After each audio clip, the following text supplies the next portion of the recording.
Hola, bienvenidos al canal. Hace un tiempo hicimos un vídeo explicando y analizando distintos mitos falsos del huerto. Muchos nos habéis pedido que sigamos haciendo este tipo de vídeo, que os parecían interesantes, así que hoy analizaremos 3 falsos mitos más.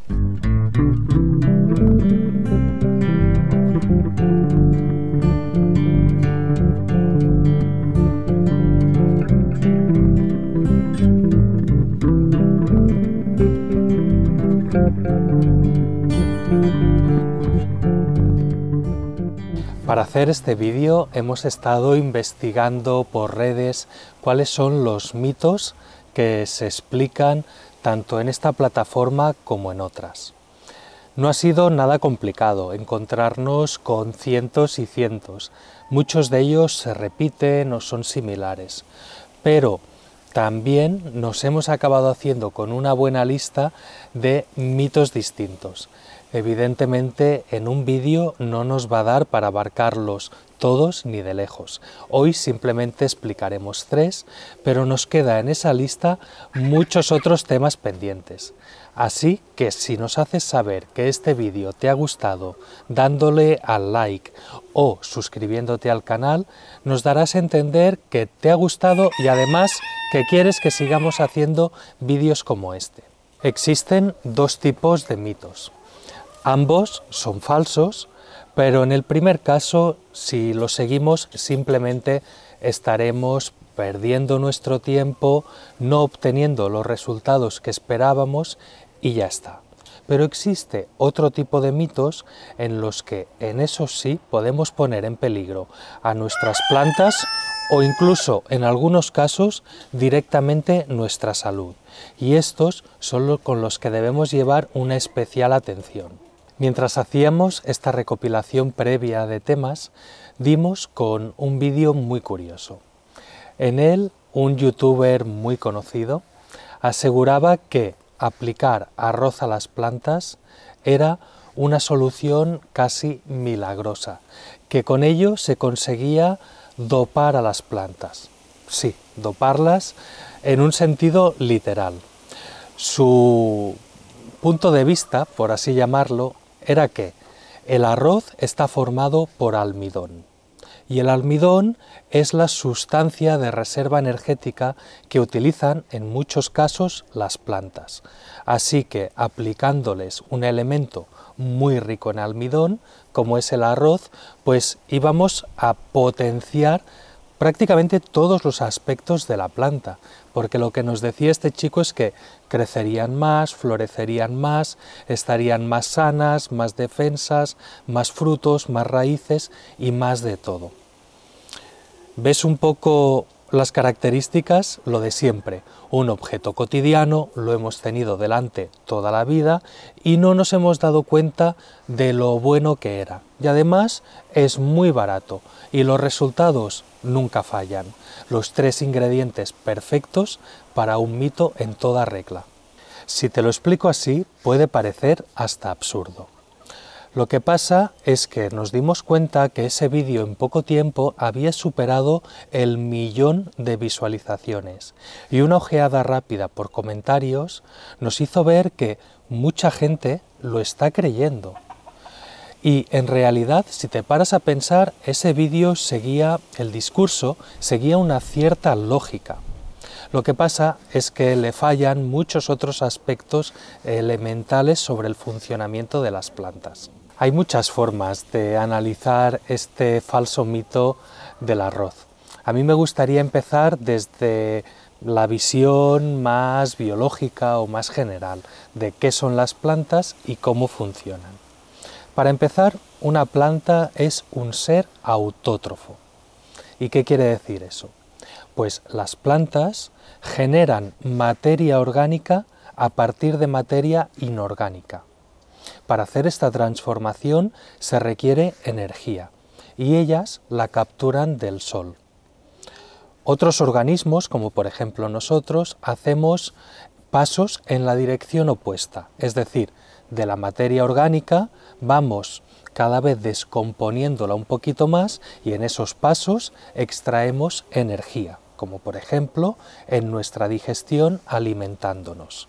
De alguna forma es como si las plantas metieran esa energía en la materia orgánica y nosotros la extrajéramos de ella. Así, a grandes rasgos, funciona de esta forma. Eso quiere decir que las plantas solo pueden asimilar o solo pueden incorporar en su organismo sustancias inorgánicas, que son moléculas muy pequeñas y muy simples, y ya luego en su interior irán haciéndolas cada vez más complejas con esa energía del sol. Pues bien, el almidón es una molécula enorme.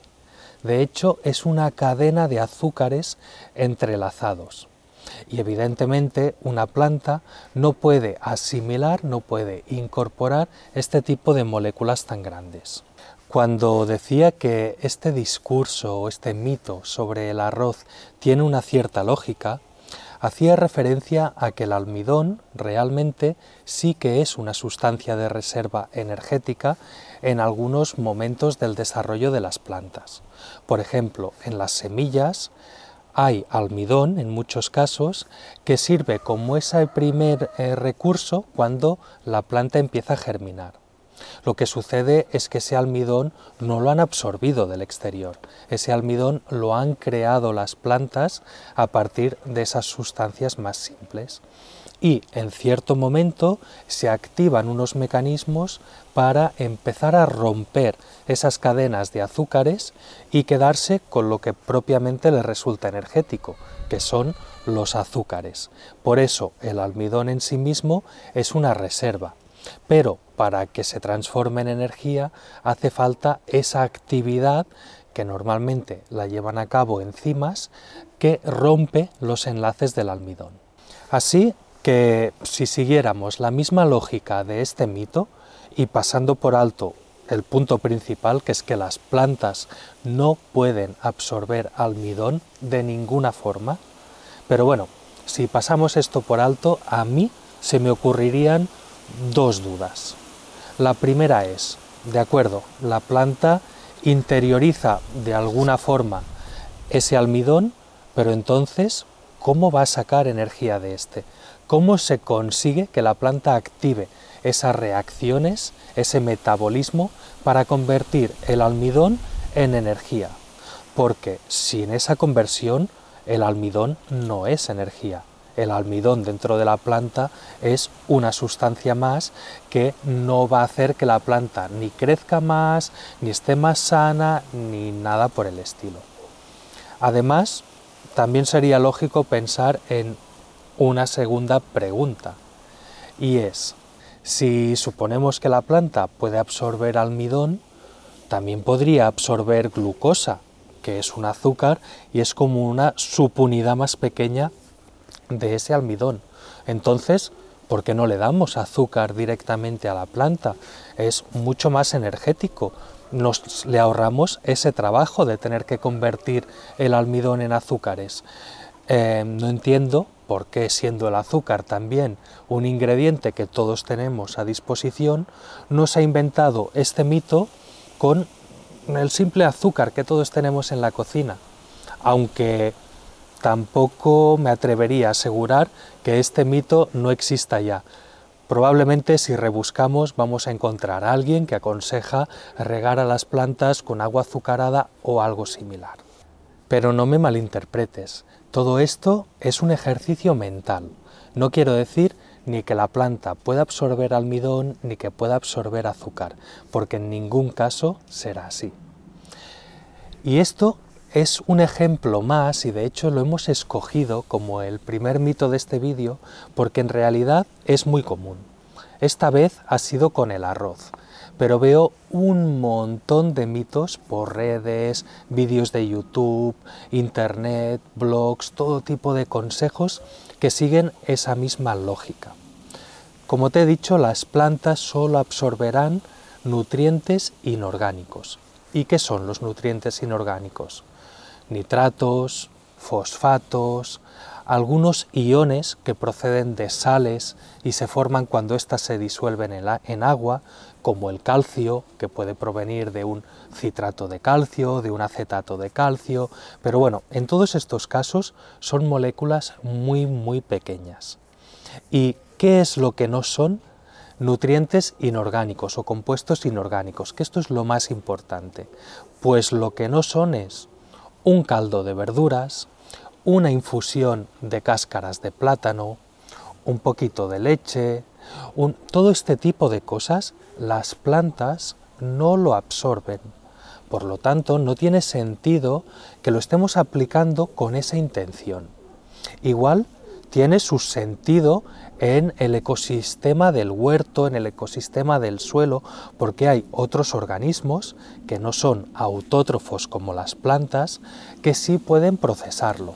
Básicamente lo que pueden hacer es alimentarse de ellos y descomponerlos. Así que estos preparados, estos compuestos, donde mejor van a aprovecharse es donde más microorganismos haya. ¿Y dónde hay muchos microorganismos? Pues lo primero que me viene a la cabeza es un compost. Un compost es una auténtica máquina biológica de descomponer y procesar materia orgánica y convertir justamente esos nutrientes orgánicos en inorgánicos para que la planta pueda aprovecharlos. Está literalmente plagado de microorganismos.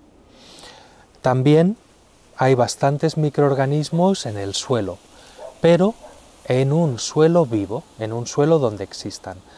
El suelo de un huerto que se trata adecuadamente debería serlo, pero el suelo de un huerto que se labra continuamente, que pasa grandes periodos de sequía o que se le añaden herbicidas, insecticidas o fungicidas, va a estar mucho menos vivo.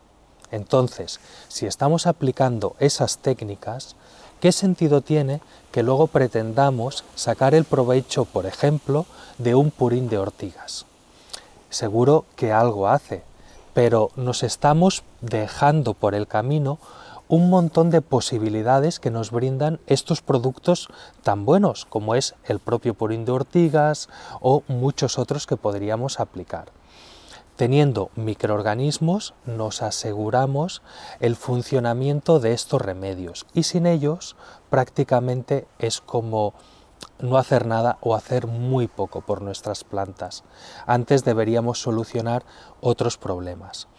Pero es que lo más curioso de todo esto es que muchas veces me encuentro que estos remedios se recomiendan para huertos urbanos, para macetas, incluso para plantas de interior. Y ahí sí que ya la cosa deja de tener sentido en absoluto. Un sustrato que podamos usar en un huerto urbano o incluso en una maceta, en una planta de interior o de exterior, dista mucho de lo que es un suelo. Por muy bien que lo cuidemos, esos sustratos no contienen la cantidad de microorganismos necesarios para que funcionen todos estos procesos. Ahí el trabajo ya se lo tenemos que dar un poco más hecho a ese sistema y la descomposición debería hacerse previamente. No podemos esperar que una maceta actúe como un suelo. Por lo tanto, mi consejo es, en las plantas de interior y en las macetas en general, no tiene ningún sentido aplicar estos preparados orgánicos. Aplícalos a un compost, a un bokashi o directamente adquiere o fabrícate algún tipo de preparado que ya esté más descompuesto para usarlo en esos lugares. Y es curioso porque el vídeo al que hacíamos referencia y el youtuber en cuestión que explicaba este mito del arroz, lo utilizaba justamente en macetas que tenía en un jardín. Tiene un jardín bastante bonito este chico y tenía todo de macetas y les iba poniendo arroz. Además decía que era algo así como el café que él se toma por las mañanas, pues eso es el arroz para las plantas, ¿no? Y bueno, entonces enseñaba como muestra unas plantas preciosas con una floración muy bonita que tenía toda la pinta de acabar de salir del vivero. Bueno, Un caso más de los muchísimos que hay por redes que siguen estos mitos. Todos materiales muy habituales, gratuitos, los hemos tenido siempre delante y son maravillosos. Cuando se cumplan estas características, que empiecen a saltar las alarmas, porque es muy probable que se trate de uno de estos mitos. Un nutriente que sí es completamente inorgánico y asimilable por las plantas es el sulfato de magnesio, o también conocido como sal Epsom. Si vemos un vistazo rápido sobre la sal Epsom, veremos que en horticultura y en jardinería se le da muchísimo uso. Quisiera primero aclarar qué es una sal Epsom y cómo funciona, y así cuando entremos en los mitos verás que estos no tienen ningún fundamento. Así que en primer lugar, ¿qué es una sal Epsom? Pues no es más que sulfato de magnesio, es decir, es una sal formada por magnesio, azufre y oxígeno. El magnesio es un nutriente necesario para las plantas, de hecho es un micronutriente, y esto quiere decir que la planta lo usa en muy pequeñas cantidades, pero que si faltara, pues sería un problema. Con el azufre ocurre lo mismo, también es un micronutriente, aunque en este caso la planta usa cantidades un poco superiores. Es muy raro encontrar un suelo que tenga déficit de magnesio o de azufre. Se puede dar en suelos muy ácidos o muy arenosos, pero en cualquier suelo que tenga un mínimo aporte de materia orgánica o que se acolche, por ejemplo, aunque sea poco, sería muy raro que encontráramos un déficit. Con esto no quiero decir que sea imposible. Y si detectamos que tenemos un déficit de magnesio o un déficit de azufre en nuestro suelo, podríamos usar sales Epsom para corregirlo, aunque no sería la opción que yo te recomendaría. Yo te diría que mejor uses compost, materia orgánica y microorganismos. El primer mito relacionado con las sales Epsom viene justamente a colación de esto. Muchas veces se recomienda usar sales Epsom para corregir una carencia, normalmente de magnesio. Y el problema está precisamente en esto. Seguramente habréis visto estas imágenes que se muestran de una planta con las hojas amarillas, marrones, y que nos muestran que es un déficit de nitrógeno, de fósforo, de magnesio.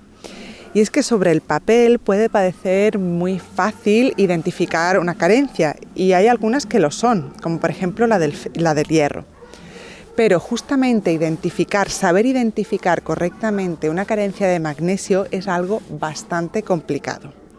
Aún así, pongamos que sí, que estás seguro de que has identificado una carencia de magnesio y que a tu planta le falta este micronutriente.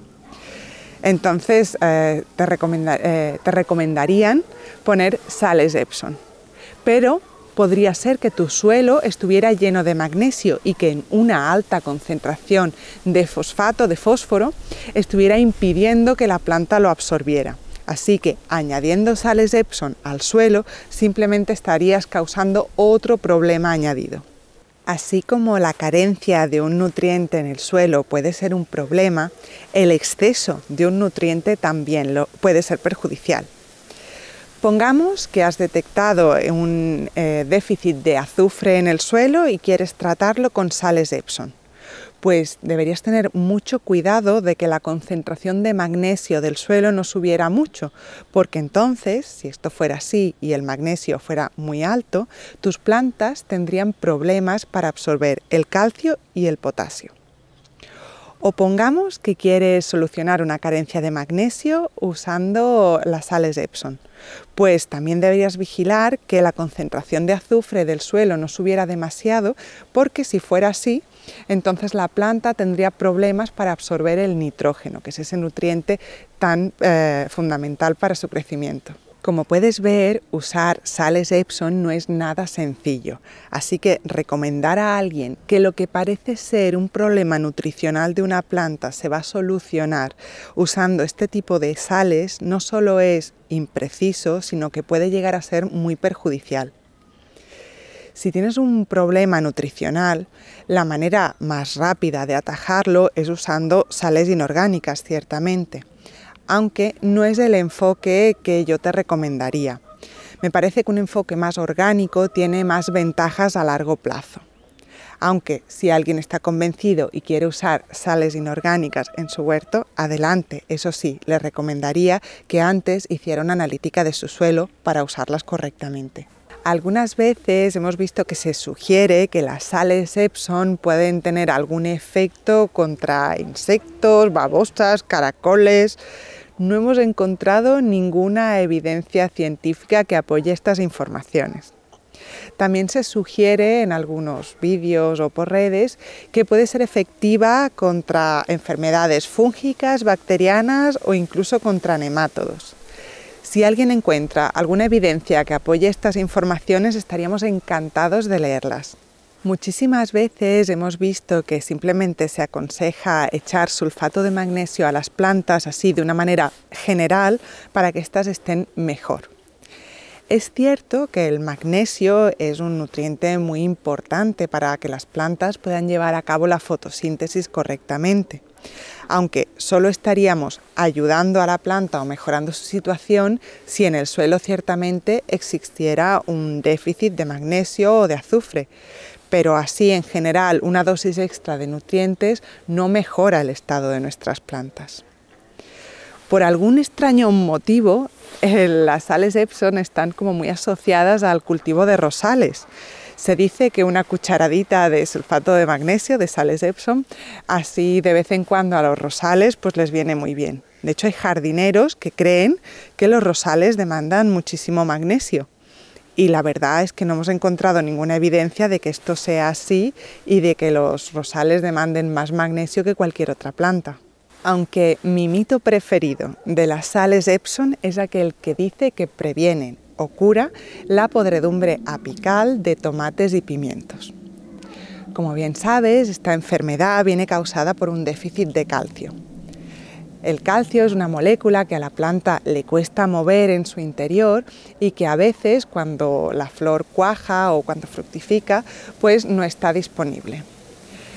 Es probable que en nuestro suelo haya suficiente calcio y que simplemente sea un problema de transporte. La cuestión es que hay quien nos dice que una cucharadita de sulfato de magnesio en el hoyo antes de plantar la tomatera va a prevenir totalmente esta enfermedad. O que nos sugieren disolver un poco de sulfato de magnesio, de sal Epsom en el agua de riego para así poder prevenir o solucionar la podredumbre apical. Incluso hay a quien se le ha ocurrido pulverizar sulfato de magnesio por encima de la planta. Y vamos a ver, si la podredumbre apical viene causada por un déficit de calcio, ¿qué pinta el sulfato de magnesio en todo esto? Absolutamente nada. De hecho, como te explicaba antes, un exceso de magnesio en el suelo puede inhibir la absorción de calcio, que es justamente lo contrario de lo que estamos intentando hacer. No me extrañaría que algún pequeño horticultor doméstico esté causando la podredumbre apical en sus plantas al intentar prevenirla usando sulfato de magnesio. Y por último, nos hemos atrevido con un mito. Después de darle muchísimas vueltas, pensarlo mucho, hemos decidido sacar el tema. Sabemos que va a causar muchísimos comentarios y que va a haber mucha gente a la que le haya pasado y muchas experiencias y demás. Pero al final, después de mucho darle vueltas, vamos a abordar el tema. ¿Has oído alguna vez eso de que si plantas los pimientos picantes junto a los dulces van a acabar picando? Porque yo incluso recuerdo ir a comprar pimientos al vivero y que el propio vendedor me dijera que los picantes los plantara lejos para que así los dulces no picaran. Después de años plantando pimientos juntos, separados y de todas las maneras posibles, te puedo afirmar que esto también es un mito. Existen muchísimas especies de pimientos en el mundo, todas ellas del género Capsicum. Pues bien, de todas estas, 5 especies son las más cultivadas. En todas ellas hay pimientos picantes, pero en una de ellas, que son los Capsicum annuum, existen pimientos dulces y otras variedades que son picantes. Que hay más pimientos picantes en el mundo que dulces es una obviedad. y es que el pimiento original, cuando las plantas aún eran silvestres, producían todas ellas una molécula que es la capsaicina, que es la responsable de esta sensación de ardor. En algún momento de la historia, una especie de Capsicum annum sufrió una mutación y dejó de producir capsaicina. Y a partir de aquí se fue cruzando y seleccionando aquellos pimientos que no producían capsaicina para producir las que hoy en día son todas las variedades de pimiento dulce. Hemos estado analizando mucho este mito y al final hemos llegado a la conclusión que existen como dos teorías. La primera vendría a ser que un pimiento dulce se vuelve picante debido a que la planta se cruza mediante la polinización. Una flor de un pimiento dulce es polinizada por el polen de un pimiento picante y de alguna manera de ahí saldría un fruto picante. Y la otra teoría viene a ser que al plantar cerca estas dos plantas, el chile a través de las raíces le transmitiría de alguna manera la capsaicina a la planta dulce. Pues bien, voy a empezar analizando la teoría de la polinización.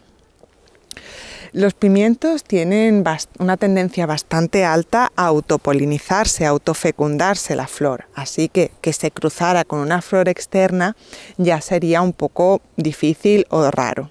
Pero pongamos que se da esta situación y que se cruza, que una flor de un pimiento dulce la poliniza el polen de un pimiento picante. La expresión de ese cruce no es el fruto, sino que se da en la semilla. De hecho, si analizáramos el ADN de un fruto, veríamos que es exactamente igual al de la planta madre. Como en este caso la planta madre es dulce, el fruto va a ser dulce. Pero podríamos pensar que a lo mejor, como el fruto del cruce es la semilla lo que pica.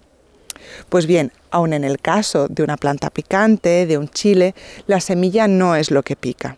Donde más se concentra la capsaicina en un chile es en la placenta, que es esta especie de telilla blanca que hay por dentro del pimiento y en donde están enganchadas las semillas. Entonces, como están cerca, están ahí tocando, muchas veces las semillas quedan impregnadas de la capsaicina que hay en la placenta, pero esto no quiere decir que las semillas en sí tengan capsaicina. Si el fruto es dulce y no tiene capsaicina en la placenta, no hay ninguna manera en la cual la semilla pueda ser picante o pueda tener esta sustancia. La segunda teoría parece que surge de quien ya ha asumido que la polinización cruzada no puede ser la causa de este fenómeno y busca una explicación alternativa. Es cierto que las plantas intercambian sustancias bajo el suelo. Una vía para intercambiar sustancias, por ejemplo, puede ser las famosas micorizas, que son esos hongos que penetran dentro de la raíz de la planta y se extienden más allá. Y pueden llegar a otra planta y permitir que estas dos intercambien sustancias a través de sus estructuras. Otra vía puede ser los exudados. Ya sabes que las raíces de las plantas secretan sustancias al medio y de alguna manera pues podrían secretar picante que otra planta absorbiera. Si analizáramos la cantidad de capsaicina que puede viajar a través de estas estructuras de las micorizas, mucho me temo que la cantidad de picante que habría en la planta de pimiento dulce sería tan insignificante que no llegaríamos ni a percibirla. También el tema de los exudados de las plantas es un poco controvertido. Hasta el momento no se ha encontrado ningún pimiento que tenga capsaicina en las raíces. Los exudados de las raíces de las plantas normalmente están compuestos de hidratos de carbono o de proteínas y su función es la de promover la vida del ecosistema de la rizosfera. Dudo mucho que secretar capsaicina les hiciera algún bien o de alguna manera les fuera útil. Pero como te digo, hasta el momento no se ha encontrado ninguna planta que tenga capsaicina en las raíces. Estoy segura de que si este mito existe es porque seguramente ha habido gente a la que le ha pasado y en la que un pimiento dulce se les ha vuelto picante. Pero párate a pensar un momento. Existe en el mundo una gran afición al picante. A nosotros mismos nos gusta cultivar chiles y cocinar con ellos y hacer salsas. Pero es que en el mundo hay auténticos hooligans del picante, gente con grupos, tiendas, concursos. Si esta gente supiera de esta técnica por la cual un pimiento dulce se pudiera volver picante simplemente por plantar un chile cerca, estarían explotándola. Y no es así. Entonces seguramente sea porque esto no acaba de funcionar de esta manera. De hecho, te invito a probarlo. Nosotros durante muchos años hemos cultivado chiles junto a pimientos dulces y aún no hemos tenido la suerte de que un pimiento dulce se nos vuelva picante. Entonces, ¿cómo es posible que a alguien una planta de pimiento dulce se le vuelva picante? Pues bien, la explicación más probable es que esa planta se haya cruzado en la generación anterior. Así como una planta de pimiento dulce que no produce capsaicina nunca va a llegar a producirla, en el caso de los chiles, de los picantes, esto no funciona exactamente así. Y la producción de capsaicina puede estar sujeta a muchos factores. Por ejemplo, se dice que un estrés hídrico, que una falta de riego, que la planta pase un poco de sed, favorece la producción de capsaicina. Y aunque está claro que la genética va a mandar en esto y que un chile picante siempre va a ser muy picante y uno poco picante pues va a ser siempre menos picante, existen ciertos factores, cierto margen dentro de esta concentración de capsaicina. Por ejemplo, una aportación extra de nitrógeno puede favorecer la producción de capsaicina también, o las noches cálidas también estimulan la producción de picante. O lo que es más importante, cuanto más maduro está el fruto, más picante es. En esto del picante también existen muchísimos mitos. Por ejemplo, hay quien asegura que un aporte, una cucharadita de azufre al plantar un chile hace que este sea más picante. La verdad es que no sé si esto tendrá que ver con la asociación que se hace con el azufre, el demonio y el picante. También, por supuesto, hay quien afirma que una cucharadita de sales Epsom pues también mejora el picante. Esto obviamente es un mito. Y algo que me parece muy curioso es que en los países o en los lugares del mundo donde el picante se aprecia mucho, el mito del que estamos hablando funciona justamente al revés. Ellos creen que las plantas de pimiento dulce sembradas cerca de una planta de pimiento picante le resta picante. En fin, espero que te haya gustado este vídeo y que hayas disfrutado con él tanto como nosotros. Si conoces otros mitos o quieres comentar alguno de los que hemos estado hablando hoy, déjanos un comentario y nos vemos en el próximo vídeo.